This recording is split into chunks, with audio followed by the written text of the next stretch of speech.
Hello, welcome students. Welcome back. So today we are going to start our new chapter, piecemeal distribution of cash among partners. Okay, तो ये chapter का आज हम छोटा सा introduction करेंगे और साथ ही साथ एक सम करेंगे with both method, maximum loss method and आपका सरप्लस कैपिटल मेथड। क्लियर? तो ये चैप्टर में हम पहले समझ लेते हैं कि एक्चुअल में है क्या। तो peaceful distribution of cash among partners. मैं एक बुक ओपन कर लेता हूँ पहले। यहाँ पे मैं अगर आपको समझाऊं तो आप अभी अज्यूम करो ए, बी एंड सी ये तीनों पार्टनर्स है। क्लियर? एक पार्टनरशिप फॉर्म के, एक पार्टनरशिप फॉर्म है, उसके एबीसी जो पर्सन्स है वो पार्टनर है। अब क्या होता है, कुछ रीजंस की वजह से अब एबीसी जो है वो डिसाइड करते हैं कि we have to resolve this partnership form. मतलब मुझे ये पार्टनरशिप फॉर्म को क्लोज करना है। ये तीनों म्यूचुअली अंडरस्टैंडिंग करके डिसाइड करते हैं। अब रीजन काफी सारे हो सकते हैं। अगर रीजन पहले की बात करूं तो एक आपसी मतभेद भी हो सकता है कि ए को बी से काम अच्छा नहीं लगता हो, या बी को ए का काम अच्छा नहीं लगता हो, या ए बी को सी का काम अच्छा नहीं लगता हो। तो ये भी रीजन हो सकता है। उसके बाद ये भी रीजन हो सकता है कि सी ने अभी एक और न्यू पार्टनरशिप फर्म ओपन की है और अब वो वहां पे ध्यान ज्यादा लगा रहा है और ये वाली जो पार्टनरशिप फर्म है इस पे कम लगा रहा है, क्योंकि वो उसकी खुद की पार्टनरशिप फर्म है इसके लिए। तो एबीसी ने ए और बी को बात पसंद नहीं आ रही है, इसलिए वो सोच रहे कि अभी डिसोल्व कर देते पार्टनरशिप फर्म और हम अपनी खोलते। तो रीजन काफी सारे हो सकते हैं। और ये भी हो सकता है कि भाई उनकी लोन बढ़ गई है मार्केट में और एसेट कम हो गई है, लायबिलिटी इंक्रीज हो गई है, तो कल को और ज्यादा लॉस में ना आ जाए, इसके लिए वो अभी से ही फर्म को क्या कर दे रहे, डिसोल्व कर दे रहे। तो इन शॉर्ट रीजन काफी सारे हो सकते हैं, लेकिन मोटिव क्या है, एक ही है, बंद करना। बराबर? मुझे क्या है, मतलब बंद करना है हमको। अब क्या रहता है यहाँ पे, जब ए, बी एंड सी डिसाइड करते हैं ना कि पार्टनरशिप फर्म को डिसॉल्व करना है, तब ये चैप्टर आता है piecemeal distribution among, piecemeal distribution of cash among partners. अब देखिए कि मैं अगर कहता हूं ये ए वो आप हो और बी और सी आपके पार्टनर्स हैं, तो आपकी बुक्स ऑफ अकाउंट में आपकी बैलेंस शीट होगी जहां पे यहाँ पे होगा लायबिलिटी और यहाँ पे होगी आपकी एसेट। क्लियर? अब आपके पास एसेट होगी फर्नीचर,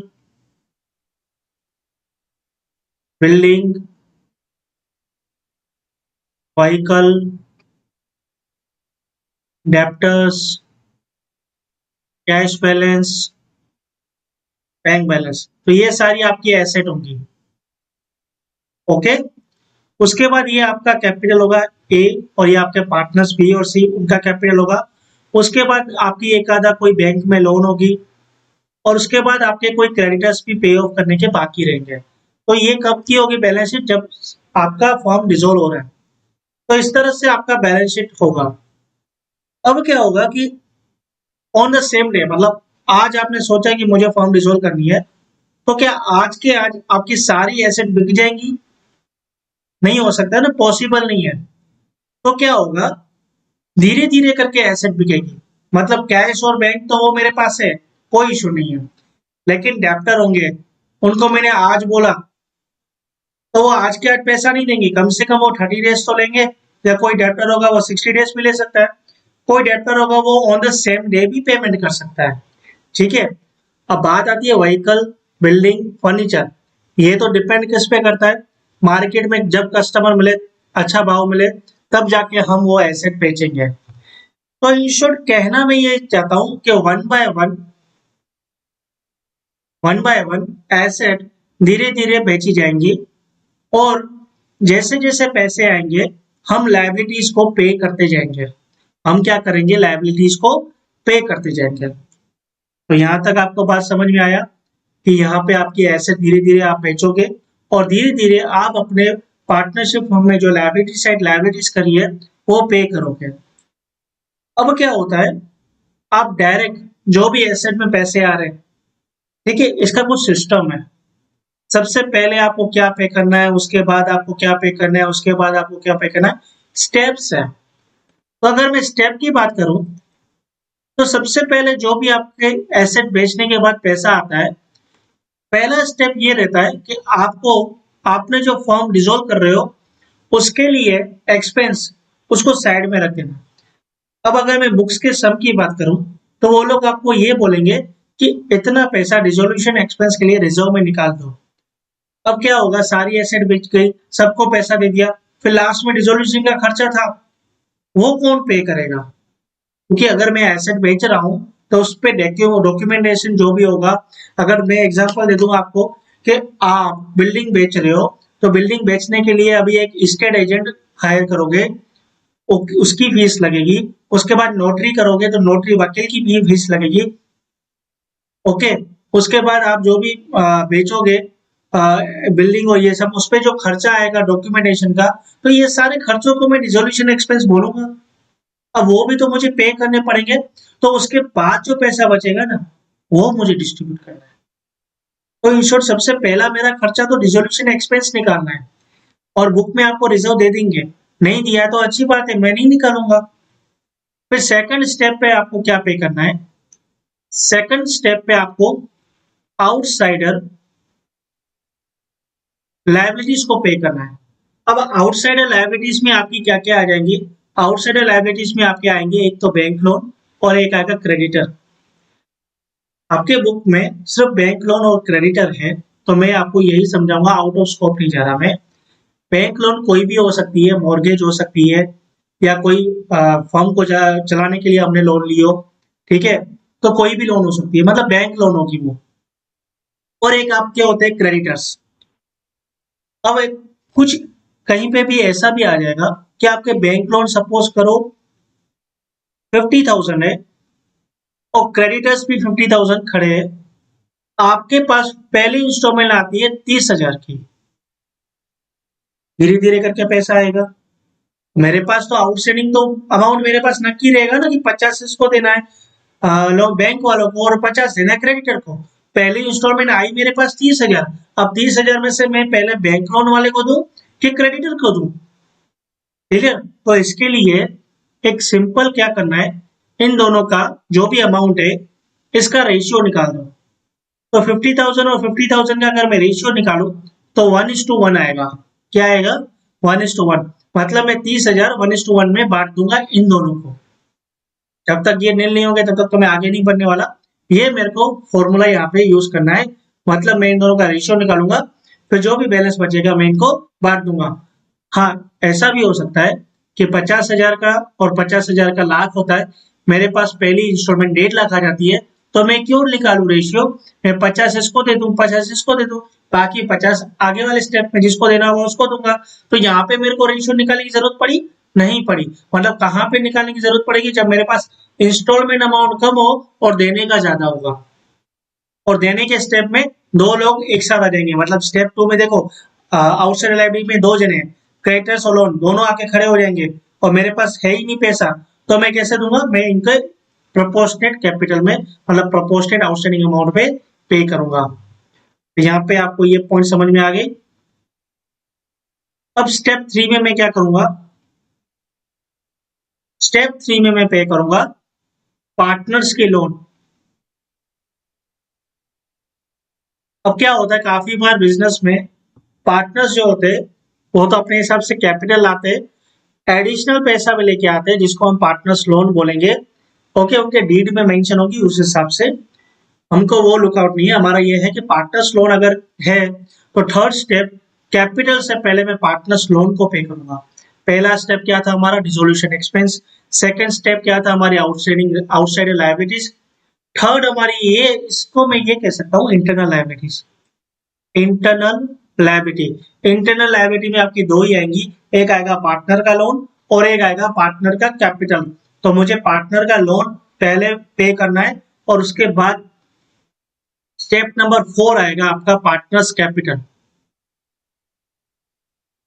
पार्टनर का कैपिटल लास्ट में जो भी पैसा बचेगा वो हम पार्टनर्स को पे करेंगे। ठीक है, अब देखो मैं आपको बता दूं, dissolution expense, outsider liabilities, partners loan और पार्टनर्स कैपिटल, ये तो स्टेप थे पे करने के, कि पहले मैं डिसोल्यूशन को दूंगा, फिर आउटसाइडर लायबिलिटी को दूंगा, फिर पार्टनर लोन को दूंगा, फिर पार्टनर्स कैपिटल दूंगा। लेकिन इनको भी पे करने के तरीके हैं सिवाय डिसोल्यूशन एक्सपेंस को छोड़कर। मतलब अगर मैं यहाँ पे लिखता हूं, ये मेरा हो जाता है पर्टिकुलर, ये क्रेडिटर, ये ए का लोन, ये बी का लोन, ये ए का कैपिटल, ये बी का कैपिटल और ये बैंक का लोन। और बैलेंसेस जो मैं एज पर बैलेंस शीट लिख रहा हूं, ये आपका हो जाता है बैंक की लोन 50,000 है, क्रेडिटर आपके 50,000 है, ए का लोन आपका 30,000 है, बी का लोन आपका 25,000 है। क्लियर? और ए का कैपिटल आपका 50,000 है और बी का कैपिटल 50,000 है। अब यहाँ पे सबसे पहले मेरे को पहली इंस्टॉलमेंट आती है, वो आती है 30,000 की, वो आती है 30,000 की। इसमें मैं डिसोल्यूशन एक्सपेंस वाला पॉइंट नहीं डाल रहा हूँ क्योंकि वो बहुत नॉमिनल पॉइंट है, उसमें इतना चैलेंज नहीं है जितना चैलेंज यहाँ पे है। तो पहली इंस्टॉलमेंट अगर मेरे को 30,000 की आती है तो मेरा स्टेप 1 क्या कहता है, डिसोल्यूशन एक्सपेंस, जो कि मैं अभी नहीं करवा रहा, वो सब के साथ करवा लूंगा। सेकंड स्टेप क्या कहता है, मुझे आउटसाइडर लायबिलिटी पे करनी है। तो आउटसाइडर लायबिलिटी आपकी कौन सी है, लोन और क्रेडिटर। कौन सी है, लोन और क्रेडिटर। अब मेरे पास इंस्टॉलमेंट अमाउंट कितनी है, 30। मुझे पे करने का कितना आ रहा है, 50 लोन वाले को, 50 क्रेडिटर वाले को। अब पहले मैं किसको दूंगा, लोन को दूंगा, क्रेडिटर को दूंगा। तो यहाँ पे क्या बोलता है, यहाँ पे बुक बोलता है, रूल क्या बोलता है कि इन दोनों को रेशियो के हिसाब से पे कर दो। तो यहाँ पे अगर रेशियो देखो तो 1:1 है, तो यहाँ पे मैं 15,000 लोन में मैं पे कर दूंगा और बाकी का 15,000 क्रेडिटर को पे कर दूंगा। तो मेरी पहली इंस्टॉलमेंट हो जाती है कंप्लीट। पहली इंस्टॉलमेंट मेरी क्या हो जाती है, कंप्लीट। तो 50 में से अगर 15 गए तो 35,000 आपका बचता है। सेम 35,000 आपका क्रेडिटर बचेगा और ए का 30,000 लोन और बी का 25,000 लोन और ए का 50,000 का कैपिटल और बी का 50,000 का कैपिटल। अब क्या होता है, मेरे पास सेकंड इंस्टॉलमेंट आती है ₹1,00,000। सेकंड इंस्टॉलमेंट मेरे पास कितनी आती है, 1,00,000। मुझे आउटसाइडर लायबिलिटी कितनी पे करनी है, टोटल मिलाऊंगा तो 70,000। तो 70,000 मैंने पे कर दिया, 35 इसको दे दिया, 35 इसको। अब मैंने प्रपोर्शनेट कैपिटल क्यों नहीं किया, मतलब प्रपोर्शनेट इनका क्यों नहीं निकाला, क्योंकि मेरे को पे 70 करना है, मेरे पास है 1,00,000, तो मेरे पास तो एक्सेस बच रहा है। अगर करूंगा भी तो 35 आएगा, तो यहाँ पे तो निकालने की कोई जरूरत ही नहीं बचती है ना, बराबर। अब कितना मेरे पास अमाउंट बचा, 30। अब मेरा आएगा थर्ड स्टेप, वो क्या बोलता है, पार्टनर्स के लोन को पे ऑफ करो। तो पार्टनर्स का लोन कितने का है, 30,000 ए का, बी का 25,000, मतलब टोटल मेरे को देना है 55,000। मेरे पास है 30,000। अब मैं कैसे दूंगा, अब वापस सेम टू सेम मैं निकालूंगा इन दोनों का रेशियो। 30,000 और 25,000 का रेशियो निकालू मैं आपको, तो आपका आएगा 6:5। तो 30,000 को 6:5 करोगे तो 16,364 हम देंगे ए को, एक सेकंड, 30,000, 5 6 एंड 5 5 इनको 6 डिवाइडेड बाय 11, 16,364 है।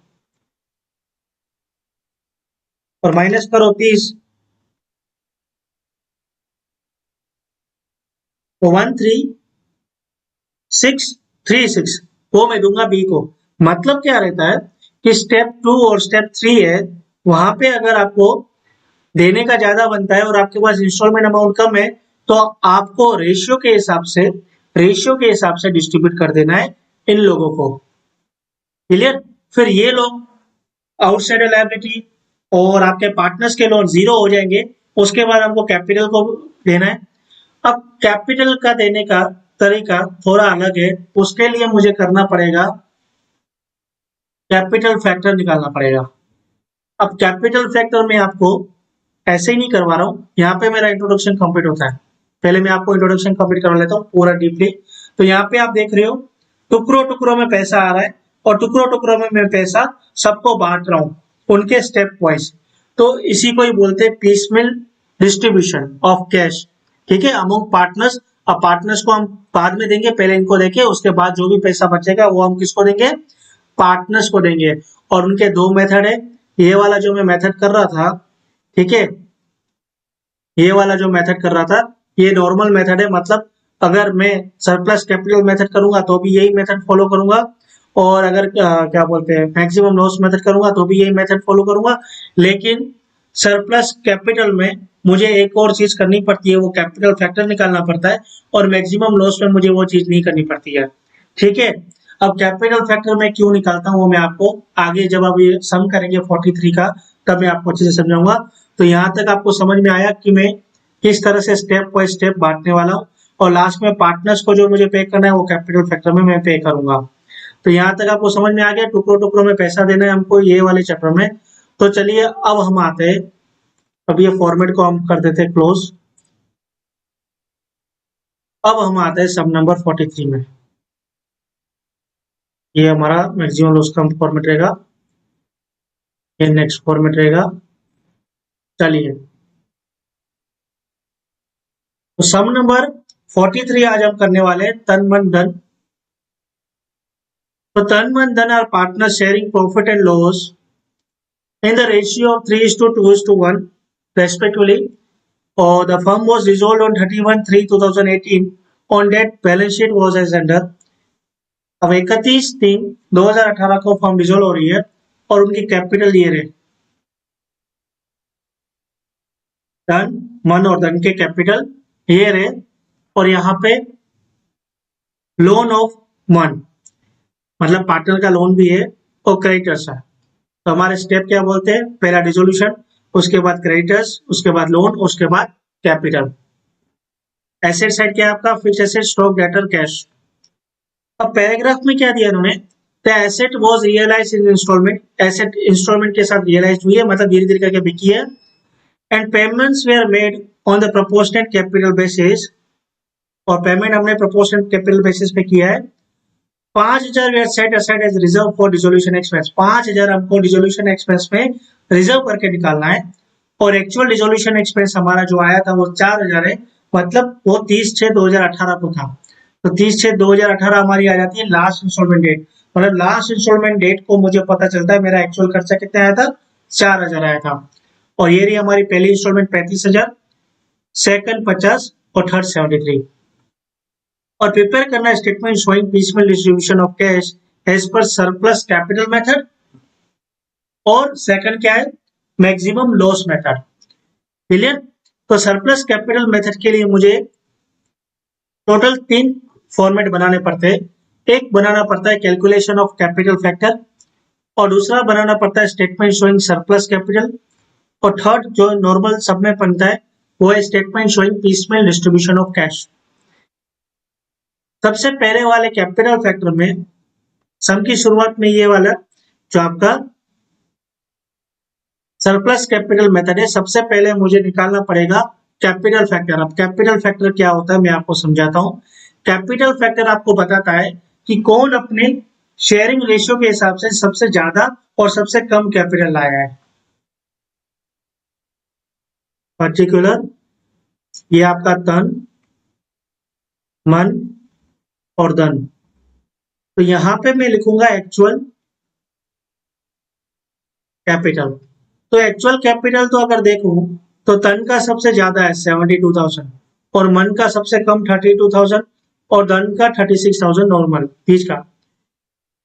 और अगर मैं प्रॉफिट शेयरिंग रेशियो यहाँ पे लिखूं profit and loss sharing ratio जो कि 3:1 है, तो मेरा कैपिटल फैक्टर आता है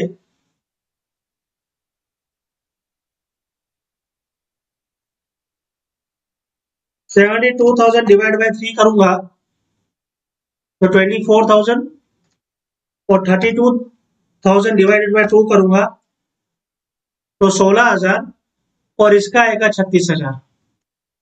मतलब ये हुआ कि अगर 1 के हिसाब से, क्योंकि 72,000 बाय डिवाइड बाय 3 करूंगा तो पर रेशियो मेरा 24,000 आ रहा है तन का, मन का 16,000 आ रहा है और धन का तो एक ही है, मतलब 36,000 ही हुआ।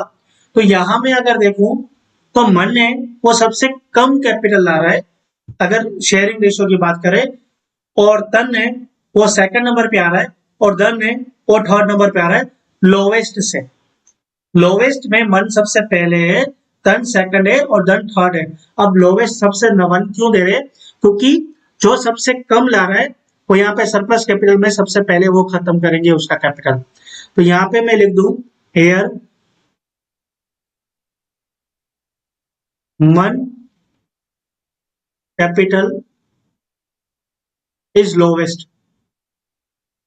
ठीक है, तो ये मेरा कैपिटल फैक्टर आ गया जिसमें मुझे पता चल गया सबसे कैपिटल कम कौन लाया और सबसे ज्यादा कौन लाया। अब यहाँ पे मैं निकालूंगा सरप्लस कैपिटल। सरप्लस कैपिटल मतलब क्या बताएगा हमको कि कौन कितना कैपिटल ज्यादा लाया है, तो उसको उस हिसाब से पैसा भी तो देना पड़ेगा। क्योंकि अगर यहाँ पे धन सबसे ज्यादा लाया है, इन शॉर्ट आप ही ले लो ना, आप धन हो और आप सबसे ज्यादा कैपिटल लेके आ रहे हो, तो पहला हक तो आपका बनता है कि पहले मुझे दिया जाए, उसके बाद तन को और मन को। पर ऐसा भी नहीं होता है कि धन सबसे ज्यादा लाया है मतलब आप सबसे ज्यादा लाए हो तो सबसे पहले आपकी लायबिलिटी को क्लोज किया जाए, नहीं, प्रपोर्शनेट किया जाएगा। तो वो ही हम यहाँ पे सरप्लस कैपिटल, जो जैसा ज्यादा कैपिटल लाया है उसके हिसाब से उसको पे किया जाएगा। तो वो मेथड ये बताता है। पहले लिख दो आप एक्चुअल कैपिटल। तो एक्चुअल कैपिटल धन का है 72,000, मन का कितना है आपका 32,000 और धन का कितना है 36,000। और सेकंड हम करेंगे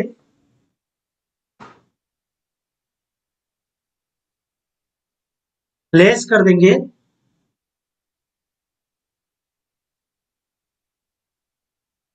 प्रोपोर्शनेट कैपिटल। अब यहाँ पे प्रोपोर्शनेट कैपिटल हमको लेस करना है, तो इन तीनों में से मुझे सबसे पहले किसी एक की सैलरी को और किसी एक का कैपिटल है वो मुझे बेस लेना पड़ेगा। और किसी एक का मतलब क्या हो जाता है, सबसे लोवेस्ट होगा वो।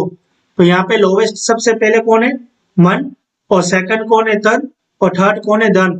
तो जो सबसे लोवेस्ट है उसको मैं पहले लूंगा, टेकिंग मन कैपिटल एज बेस। तो 32,000 मन का मैंने बेस ले लिया। अब शेयरिंग रेशियो तन का कितना है 3, मन का कितना है 2 और धन का कितना है 1। तो मन का 2 के हिसाब से 32,000 आ रहा है, तो धन का 3 के हिसाब से कितना आएगा, तो मल्टीप्लाई 3 डिवाइड बाय 2 तो 48,000। और इसी तरह से धन का अगर 1 के हिसाब से करें तो आता है 16,000। तो अभी मेरा जो बैलेंस बचेगा उसको मैं बोलूंगा सरप्लस कैपिटल। मतलब अगर मन की कैपिटल निकाल दे तो धन का सरप्लस कैपिटल कितना रहता है 24,000 का, और धन का कितना रहता है 20,000 का। अब यहाँ पे भी बात कंप्लीट नहीं हुई है। अब एक वापस हम लेस करेंगे प्रोपोर्शनेट कैपिटल। अब यहाँ पे हम किसको बेस लेंगे, यहाँ पे हम सेकंड नंबर वाले की सैलरी को और कैपिटल को बेस लेंगे। तो सेकंड नंबर कौन था, टन। तो taking Tan capital as base, तो उसका कैपिटल कितना 24 बच रहा है, तो 24 ले लिया मैंने। अब 24 है वो 3 के हिसाब से है, तो इनके हिसाब से कितना रहेगा 8,000। अब कितना बचा यहाँ, तन भी चला गया, मन भी चला गया, और धन का 12,000 बचता है। मतलब यहाँ पे सबसे ज्यादा सरप्लस किसका बचा? यहाँ पे सबसे ज्यादा सरप्लस बचा धन का। कितना? 12,000। अब क्या होगा, ये कहना क्या चाहते हैं कि आपको सबसे पहले धन को दे देना पैसा, कितना? 12,000। उसके बाद जो पैसा बचेगा वो आप धन को और धन को देना 24,000 और 8,000। उसके बाद जो भी पैसा बचा, फिर तो ये तीनों आ जाते ना, तो तीनों को उनके पीएनएल रेशियो में बांट देना। जब तक तीनों नहीं आते तब तक ये वाला पॉइंट हमको देखना है, किसको कितना देना है। तो सबसे पहले धन को 12,000, उसके बाद तन और धन को 24,000 और 8,000, उसके बाद तन मन धन तीनों को जो भी पैसा बचेगा हम दे देंगे। तो यहां तक समझ में आया? मुझे इतना पता था कि सबसे पहले मैं क्रेडिटर को दूंगा, फिर पता था कि मैं बैंक लोन और सॉरी क्रेडिटर के बाद किसको दूंगा? पार्टनर्स के लोन को। फिर मुझे पार्टनर्स के कैपिटल पे करने थे, लेकिन उसका तरीका क्या था? कैपिटल फैक्टर निकालने का। ठीक है, तो अभी मैं करने वाला हूं सम नंबर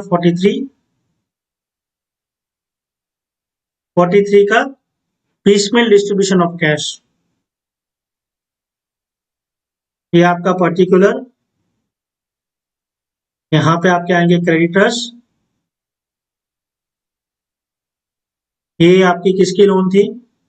लोन ऑफ मन।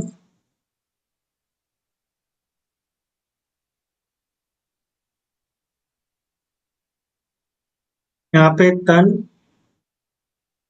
मन और धन।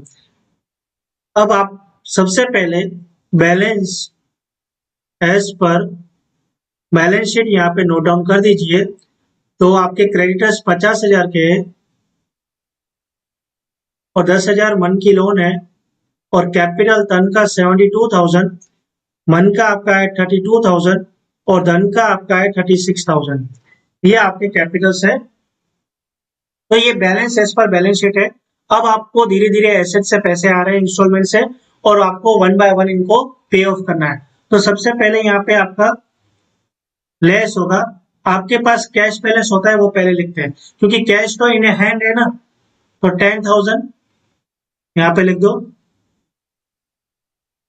और फर्स्ट इंस्टॉलमेंट जो आपकी रहेगी वो कितने की है? 35,000 की।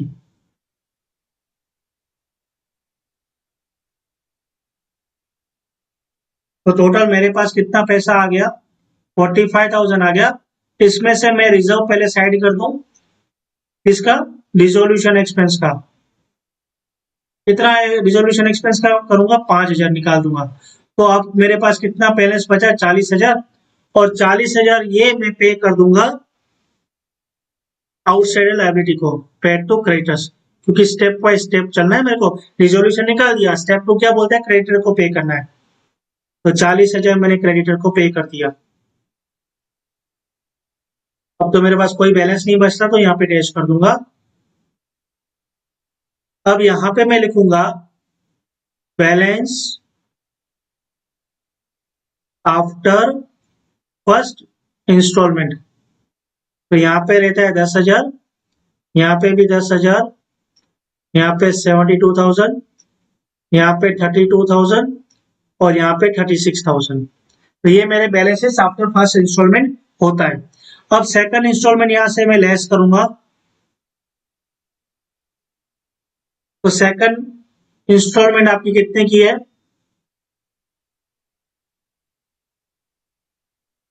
तो सेकंड इंस्टॉलमेंट आपकी 50,000 की है। तो सबसे पहले तो मुझे क्रेडिटर को पे ऑफ कर देना है। तो पेड टू क्रेडिटर कितना रहेगा? 10,000। वो मैंने पे कर दिया। अब क्रेडिटर मेरे सारे पे ऑफ हो चुके हैं। अब मैं क्या करूंगा? स्टेप नंबर 3, पार्टनर के लोन को पे कर देता हूँ। तो मेरे पास 50 में से 10 के, तो कितना बचा? 40। तो मैं पे कर सकता हूँ पार्टनर के लोन को। किसका लेन है? तो पे टू मंथ्स लोन। कितना? 10,000। बराबर। अब मेरे पास बैलेंस कितना बचा? अब मेरे पास बैलेंस बचा 30,000। जहां पे अब मेरे पास पार्टनर्स के कैपिटल बचते और कुछ नहीं बचता। तो पार्टनर्स के कैपिटल में कैसे बांटूंगा? कैपिटल फैक्टर के हिसाब से। तो सबसे ज्यादा कैपिटल फैक्टर धन का आ रहा है 12,000 का। तो मैं पहले 12,000 धन को पे कर दूंगा। पेड टू धन कितना 12,000। तो बैलेंस कितना बचा मेरे पास 18,000। 12,000 पे करने के बाद भी मेरे पास 18,000 बच रहे हैं। तो अब मैं किसको दूंगा तीनों में से? तो कैपिटल फैक्टर में क्या बोल रहा है, धन को 24 देना है और धन को 8 देना है। तो 24 और 8 कितना आता है 32,000 आ रहा है। कितना आ रहा है 32,000 आ रहा है। 24,000 और प्लस 8,000 कर रहा हूं तो 32,000 आ रहा है। मेरे पास कितना पड़ा है 18,000। तो देखो मेरे को देना ज्यादा है, मेरा हफ्ता ज्यादा आ रहा है कैपिटल फैक्टर के हिसाब से, लेकिन मेरे पास पैसे कम है। तो मैं इनको कैसे बांट दूंगा, 24,000 और 8,000 का मैं रेशियो निकाल देता हूं। तो मेरा आता है 8,001 और ये आ जाता है 3। 3:1 रेशियो में मैं बांट दूंगा 8,000 को। पेड टू टन 3 का रेशियो और पेड टू धन 1 का रेशियो। तो 18,000 मल्टीप्लाई 3 डिवाइडेड बाय 4 करेंगे तो 13,500 में टन को दूंगा और बाकी का 3,500, हाँ नहीं 4,500 आ रहा है। 13,500 प्लस 4,500, हाँ बाकी का 4,500 में किसको दूंगा, धन को दूंगा। तो ये तो माइनस हो गया। तो यहाँ पे 13,500 मैं दूंगा तन को और 4,500 दूंगा मैं धन को। अब मेरा बैलेंस आफ्टर सेकंड इंस्टॉलमेंट कितना आ रहा है, क्रेडिटर्स पे ऑफ हो चुके हैं, पार्टनर की लोन पे ऑफ हो चुकी है। अब धन का बैलेंस 72,000 में से 13,500 दे दिया तो 58,500 उसका कैपिटल बचता है और मन का 32,000 बचता है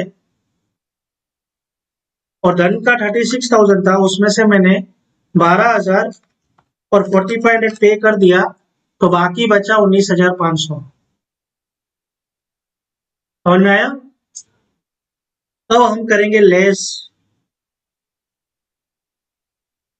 थर्ड इंस्टॉलमेंट। तो थर्ड इंस्टॉलमेंट कितने अमाउंट की है 73,000। अब यहाँ पे आपको एक और चीज देखनी है कि डिसोल्यूशन एक्सपेंस भी हमको 4,000 का पता चल गया था 30/6/2018 को। तो हमने रिजर्व कितने का निकाला था 5,000 का और आया कितना खर्चा 4,000। तो 1,000 रुपए ज्यादा हमारे पास बच गए। तो वो 1,000 रुपए मैं यहाँ पे प्लस कर दूंगा, प्लस रिजर्व एक्सेस 1,000 रुपए। अब मेरे पास बैलेंस कितना बचा 74,000। अब 74,000 को मेरे को धन को दूं, मन को दूं या धन को दूं? तो यहाँ पे आप पहले कैपिटल फैक्टर में आ जाओ। तो मुझे बताओ कि आपने 12,000 धन को दे दिए, हाँ दे दिए थे, और अब धन और धन को 24,000 और 8,000 देने थे। तो आपने कितने दिए थे? तो 24,000 में से मैंने 13,500 धन को दे चुका था और 4,500 मैं किसको दे चुका था, धन को दे चुका था, बराबर। तो अगर धन को 24,000 में से मैंने 13,500 दे दिए तो बाकी 10,500 मुझे उसको देने के बाकी रहते हैं। तो पेड टू धन 10,500 और पेड टू धन, धन को कितना देना था मेरे को, टोटल 8,000 देना था। तो 8,000 में से 4,500 मैंने दे दिए तो 3,500 मेरे पास बैलेंस बचता है अभी। तो अभी 74,000 माइनस 10,500 और माइनस 3,500, तो कितना बैलेंस मेरा बचा 60,000। ये तो बाद में देखते हैं, पहले मैं 10,500 धन को दे देता हूं और 3,500 मैं धन को दे देता हूं। अब 60,000 मेरे पास बैलेंस बचा ना। अब यहाँ पे कैपिटल फैक्टर का कोई आ रहा है हफ्ता, नहीं आ रहा है। यहाँ पे देखो आ रहा है क्या, नहीं आ रहा है ना। तो अब मैं इनको इनके पीएनएल रेशियो में बांट दूंगा, distributed to partners in profit and loss sharing ratio, तो 3:1। एक काम करता हूँ, मैं इसको यहाँ पे अच्छे से लिखता हूँ।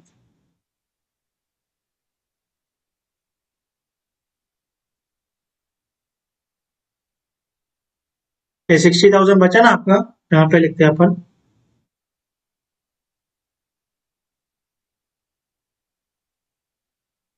ये आपके क्रेडिटर और ये आपका रहेगा मन का लोन,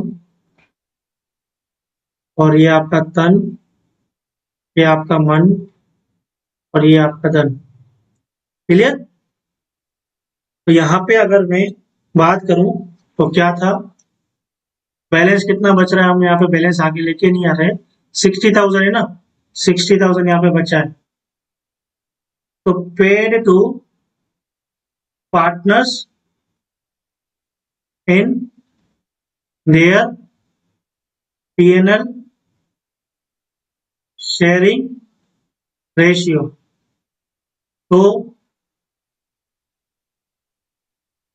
तन, मन और धन, 3, 2 और 1। तो 60,000 मल्टीप्लाई 3 डिवाइडेड बाई 6 करेंगे तो 30,000 हम देंगे तन को, और मन को 20,000 देंगे, और धन को कितना देंगे, 10,000 देंगे।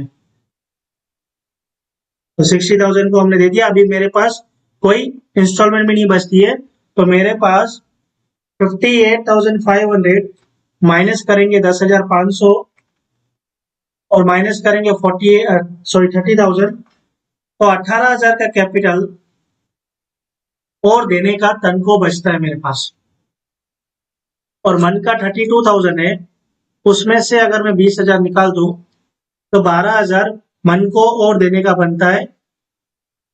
और धन की बात करूं तो 19,500 थे, और 3,300 मैंने उसको दे दिया, और उसके बाद 10,000 और दे दिया, तो 6,000 धन को देने का बाकी रहता है। लेकिन अब इनको भले बाकी रहता है, लेकिन मेरे पास कोई इंस्टॉलमेंट बचती नहीं है। सारा पैसा जो मुझे इंस्टॉलमेंट करके धीरे धीरे करके मिला, वो मैंने इनको पे कर दिया।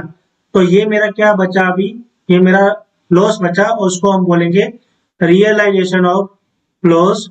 18,000, 12,000 और 6,000, मतलब धन को 18,000 देने का रह गया, मन को 12,000 देने का रह गया, धन को 6,000 देने का रह गया। मतलब ये हमारा हो गया लॉस। क्लियर? तो यहाँ पे हमारा सरप्लस कैपिटल मेथड होता है कंप्लीट। आई होप कि आपको समझ में आ गया होगा। अब कंटिन्यू कर रहे हैं हम, कंटिन्यू कर रहे हैं यहाँ पे। अब हम करेंगे मैक्सिमम लॉस मेथड। कौन सा मेथड करेंगे? मैक्सिमम लॉस मेथड करने वाले हैं।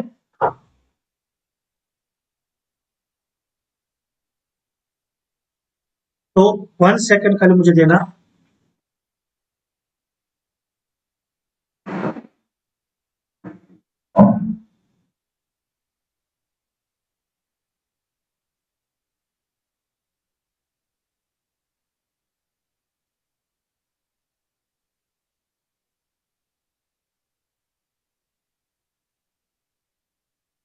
ओके,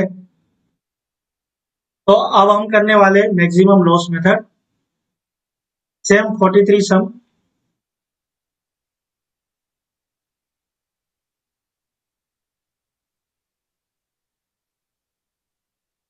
सम 43। अब ये हमारा कौन सा मेथड है? Maximum loss method. क्लियर? तो ये हो गया पर्टिकुलर। यहाँ पे हमारे आ जाते हैं क्रेडिटर, और ये हमारा आ जाता है मन का लोन, ये तन, ये मन और धन। और यहाँ पे लिखेंगे हम बैलेंस, इसको हम करते हैं अलग।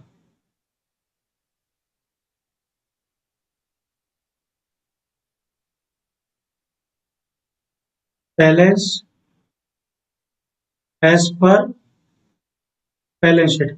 तो balance as per balance sheet अगर हम देखेंगे तो क्रेडिटर का 50,000 है, और मंथली लोन का 10,000, टन 72, 32 और 36।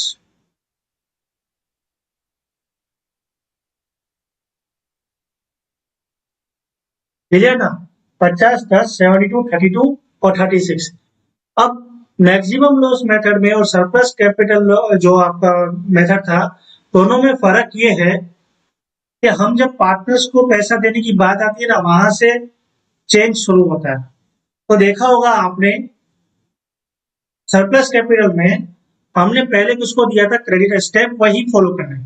बात आती है पार्टनर्स को देने की, बात आती है तभी हमको मेथड चेंज होता है। तो आपने जब अभी आपने किया, तो आपने देखा होगा कि मैंने कैपिटल फैक्टर निकाला और उसके बेसिस पे मैंने पार्टनर्स को पैसा दिया। लेकिन यहाँ पे पूरा सिस्टम पार्टनर्स को जब डिस्ट्रीब्यूशन करने का आएगा, पूरा चेंज हो जाएगा। बाकी पूरे स्टेप तो वही फॉलो करेंगे। तो हमारी लेस करेंगे कैश का बैलेंस हमारे पास था 10,000, और फर्स्ट इंस्टॉलमेंट हमारा है 35,000 का। तो टोटल मेरे पास पैसे कितने आते हैं? 45,000 रुपीज मेरे पास आता है। अब इसमें से मैं रिजर्व माइनस कर देता हूँ। रिजर्व कौन से? रिजोल्यूशन एक्सपेंस वाले, 5,000। अब मेरे पास बैलेंस कितना बचता है? 40,000। अब ये 40,000 मैं क्रेडिटर को पे कर दूंगा। पेड टू क्रेडिटर कितना? 40,000। ठीक है, ये हमने 40,000 क्रेडिटर को पे कर दिया। अब मेरे पास बैलेंस आफ्टर फर्स्ट इंस्टॉलमेंट कितना रहता है? बैलेंस आफ्टर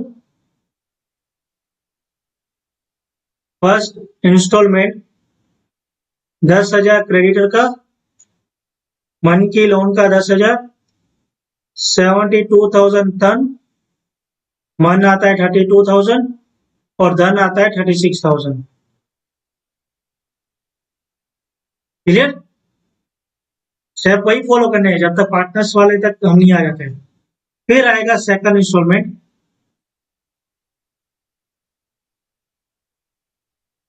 तो सेकंड इंस्टॉलमेंट मेरी कितने की है? 50,000 की। तो पेड टू क्रेडिटर्स, कितना बैलेंस बचा क्रेडिटर्स का? 10,000। और पेड टू मंथ्स लोन, वो कितने की है? 10,000 की। बैलेंस कितना बचा अभी आपके पास? 30,000। तो 10,000 हमने इसको पे कर दिया, 10,000 इसको पे कर दिया। अब इसको फिलहाल मत पे करो, उसके लिए हम अलग से कैलकुलेशन करनी पड़ेगी हमको। तो यहाँ पे तो बैलेंस हो गया नील, और ये बैलेंस बचा 72,000। ये 30,000 के आगे लिख दो बैलेंस। ये बचा 32,000, ये बचा 36,000। तो देखा आपने, मैक्सिमम लॉस मेथड में भी हमने स्टेप वही फॉलो करने हैं कि पहले मैंने क्रेडिटर को दिया, और पहले मैंने डिसोल्यूशन एक्सपेंस को रिजर्व साइड में कर दिया जिसे इन्होंने बोला। उसके बाद मैंने क्रेडिटर्स को दिया, और उसके बाद मैंने मन को दिया, मतलब पार्टनर की लोन थी उसको पे किया। अब हमारे पास बैलेंस जो बचता है वो हम पार्टनर्स के कैपिटल को डिस्ट्रीब्यूट करेंगे। अब सरप्लस वाले में मेथड अलग था और यहाँ पे अलग मेथड है। अब सबसे पहले आप क्या लिखोगे? सबसे पहले लिखोगे, एक्चुअल नहीं लिखो यहाँ पे, यहाँ पे लिखो टोटल कैपिटल।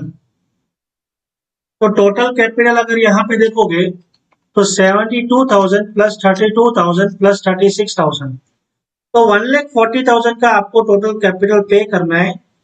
और आपके पास बैलेंस कितना है सेकंड इंस्टॉलमेंट का? 30,000, क्योंकि पहले वो पे करेंगे उसके बाद ही तो थर्ड लेके आनी है। तो 1,40,000 में से अगर 30 में माइनस करो तो 1,10,000 ये मेरा क्या हुआ, ये मेरा हुआ मैक्स लॉस, मतलब मैक्सिमम लॉस।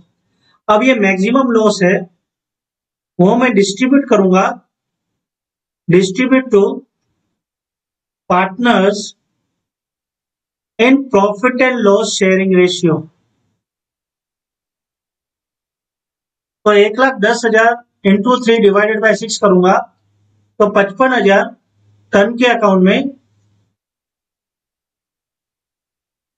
और 55 इंटू 2 डिवाइड बाई 3, तो 36,667 मन के अकाउंट में, और 18,333 ये आपका आता है धन के अकाउंट में। क्लियर? अब यहाँ पे आपका आएगा बैलेंस, तो 72,000 माइनस करोगे 55,000, तो ये आएगा आपका 17,000, और 32,000 माइनस करोगे 3667, तो यहाँ पे नेगेटिव आंसर आ रहा है -4667, और 36,000 माइनस 18,333, तो यहाँ पे पॉजिटिव आ रहा है 17,667। अब ये जो फिगर आया ना, एक्चुअल में इसको बोलते हैं पेमेंट। इस तरह से पेमेंट करनी है, लेकिन अगर नेगेटिव फिगर आपका आ जाता है यहाँ पे कोई भी पार्टनर का, तो पहले वो आपको नेगेटिव को सल्टाना पड़ेगा, और उसका सल्टाना बाकी के रिमेनिंग पार्टनर्स में से होगा। मतलब यहाँ पे मन का अगर बैलेंस नेगेटिव आया है, तो वो सेटलमेंट होगा तन और धन के अकाउंट में से। तो यहाँ पे मैं एक्चुअल में लिखना चाहिए पेमेंट ऑफ सेकंड इंस्टॉलमेंट, लेकिन मैं यहाँ पे वो नहीं लिखूंगा, यहाँ पे लिखूंगा मैं कैपिटल डेफिशिएंसी जो है of Man will be set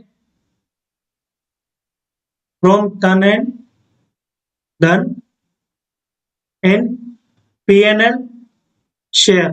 तो अगर 4667 है, तो 3:1 इनका शेयर आएगा ना, 3:1।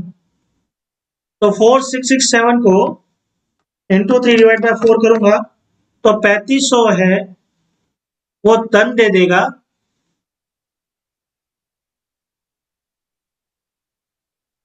और 3500 में से अगर 4667 माइनस कर दो,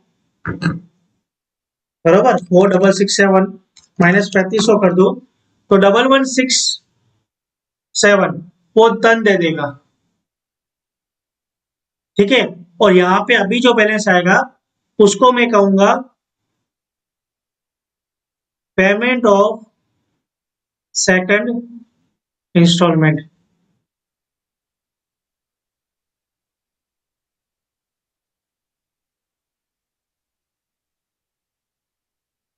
कितना आएगा? 17,000 माइनस 3500, तो 13,500, ये तो जीरो हो गया, और 17,667 माइनस 1167 करूंगा, तो 16,500। तो देखो 16,500 प्लस 13,500 करोगे, तो आपका टोटल आ रहा है 30,000, और मेरे पास बैलेंस भी 30,000 था, देखो ये रहा। पर कैसे मैंने बांटा इसको? सबसे पहले मैंने टोटल कैपिटल लिखा 1,40,000, बराबर 1,40,000 कैपिटल लिखा, और 30,000 मेरे पास बैलेंस था, वो मैंने माइनस किया, तो मेरे पास 1,10,000 का कम पड़ा बैलेंस। तो 1,10,000 जो कम पड़ा वो मैंने उनके शेयरिंग रेशियो में बांट दिया, तो 55, 36, 667, और ये 18,335। अब मैं कैपिटल में से ये मैक्सिमम लॉस माइनस करता हूँ, तो मेरे पास बैलेंस आता है 17,000, और 4667 और 17,667, लेकिन मुझे नेगेटिव बैलेंस नहीं चाहिए। तो पहले मैं जो नेगेटिव आया उसको सेट कर देता हूँ, और वो सेट उनके पार्टनर्स जो रिमेनिंग जिनका पॉजिटिव आया उनमें से मैंने सेट कर दिया। तो मेरा टन में से 3500 आया, सेट किया, और 1167 वो मैंने धन में से सेट किया। तो 4667 अमाउंट जो मेरा नेगेटिव था मन का, वो मैंने टन और धन के इनके पीएनएल शेयरिंग रेशियो से सेट किया। अब जो मेरा अमाउंट बचा वो 13,500 टन का बचा, और 16,500 धन का बचा। तो ये मेरा सेकंड इंस्टॉलमेंट का पैसा हुआ। अब यहाँ पे मैं लिखूंगा, पहले मैं एडिंग दे देता हूँ,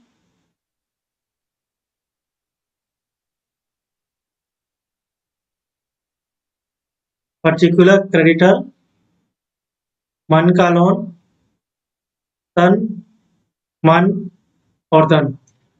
तो ये मेरा आएगा बैलेंस आफ्टर सेकंड इंस्टॉलमेंट। तो क्रेडिटर और मन का लोन तो क्लियर हो चुका ना। धन का कैपिटल कितना है 72,000, माइनस क्या करूंगा मेरा पेमेंट 13,500। तो धन का कैपिटल अभी बच रहा है 58,500 और मन का कितना बच रहा है 32,000 और उसमें से कुछ भी पे नहीं हो रहा है। तो 32,000 पूरा का पूरा बचेगा और धन का 36,000 है। तो 36,000 में से 16,500 दे रहा हूं तो 19,500 धन का बचा। बराबर। अब मैं करूंगा वापस वही,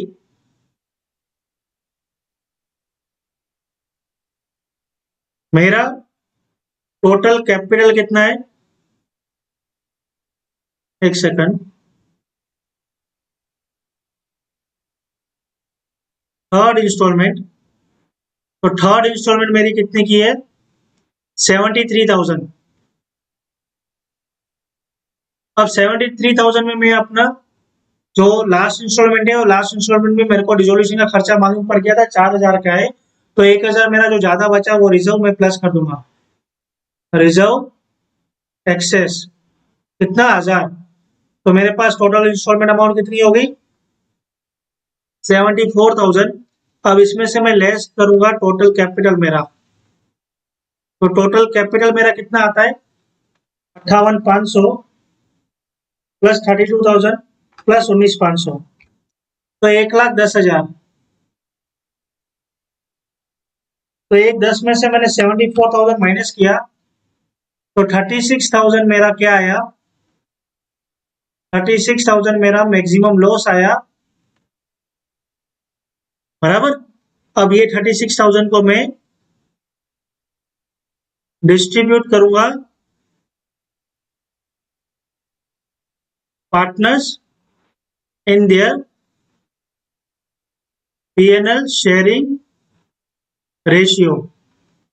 तो 3:2:1 में मैं डिस्ट्रीब्यूट कर लेता हूँ 36,000 into 3 डिवाइडेड बाय 6। तो 18,000 धन को और 12,000 मन को और 6,000 धन को। तो यहाँ पे जो भी बैलेंस आएगा अगर पॉजिटिव आता है तो मैं डायरेक्ट लिख दूंगा payment out of third installment. 58,500 minus 18,000 तो 40,500 धन को और 32,000 माइनस 12,000 तो 20,000 मन को और 19,500 माइनस 6,000 तो 13,500 धन को। तो ये मेरा क्या हो जाता है, ये मेरा हो जाता है payment of third installment. Clear. और यहाँ पे मेरा जो लास्ट में बचता है उसे मैं कहूंगा प्रॉपरली मैं आपको समझाऊं उसमें क्या कहूंगा उसको कैपिटल एफिशिएंसी का पूरा नाम क्या था वही है सेम ही लिखा है कैपिटल क्योंकि मेरे को पता है कम आने वाला है। कैपिटल एफिशिएंसी या कहेंगे और लॉस। तो मेरा कैपिटल 58,500 था और मैंने 40,500 उसको दिया था तो 18,000 टन का बैलेंस बचा और 32,000 माइनस 20,000 करूंगा तो 12,000 मन का और 6,000 धन का। और हमारा आंसर सेम टू सेम ही आता है फिर चाहे मैक्सिमम लॉस मेथड करे या सरप्लस मेथड करे। तो यहाँ पे भी देखो मैक्सिमम में 18,000 12,000 और 6,000। क्लियर। तो ये हमारा lecture number 1 introduction plus surplus capital method plus maximum loss method तीनों मैंने कवर कर दिए ये वीडियो में। आपको अगर मेरा ये वीडियो पसंद आ रहा है तो प्लीज चैनल को सब्सक्राइब करना और ये वीडियो को लाइक जरूर करना। हमारा पीसमेल डिस्ट्रीब्यूशन का लेक्चर नंबर 1 कंप्लीट होता है। अब हम मिलेंगे नेक्स्ट लेक्चर में न्यू वीडियो के साथ, तब तक के लिए बाय बाय।